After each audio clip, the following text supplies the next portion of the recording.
ക്രൂശിൽ കണ്ടു ഞാൻ നിൻ സ്നേഹത്തെ, ആഴമാർന്ന നിൻ മഹാത്യാഗത്തെ.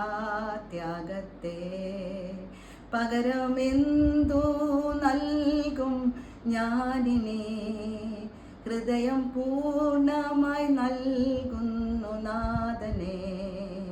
പകരമെന്തു നൽകും ഞാനിനി, ഹൃദയം പൂർണ്ണമായി നൽകുന്നു നാഥനെ. 50 നോയമ്പ് കഴിഞ്ഞ് ഉയർപ്പ് പെരുന്നാളും കഴിഞ്ഞ് നമ്മൾ നിൽക്കുമ്പോൾ ഉയർത്തെഴുന്നേറ്റ കർത്താവിനെ എങ്ങനെയൊന്ന് നേരിട്ട് കാണാം, എങ്ങനെ സ്വീകരിക്കാം എന്നതാണ് നമ്മുടെ ചിന്താവിഷയം.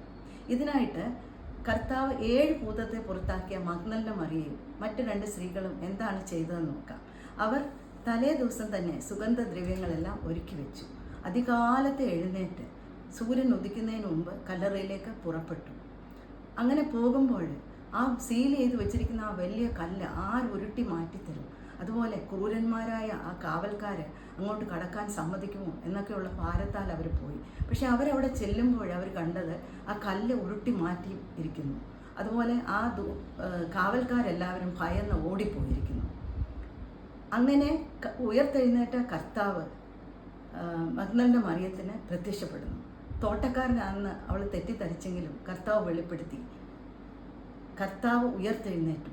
ആ സുവിശേഷം ശിഷ്യന്മാരോട് പോയി പറയുവാൻ അവൾക്ക് ആദ്യത്തെ ദൗത്യവും ഭാഗ്യവും ലഭിച്ചു. നമ്മളുടെ ജീവിതത്തിലും നമുക്ക് ഇതിനായിട്ട് ഒരുങ്ങാം.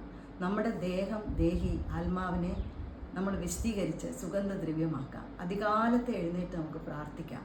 അപ്പോൾ ഉരുളൻ കല്ലുകൾ മാറിപ്പോകും. ക്രൂരന്മാരായ കാവൽക്കാർ നമുക്ക് മുന്നിൽ മാറിത്തരും. ദൈവം നമ്മെ അനുഗ്രഹിക്കട്ടെ.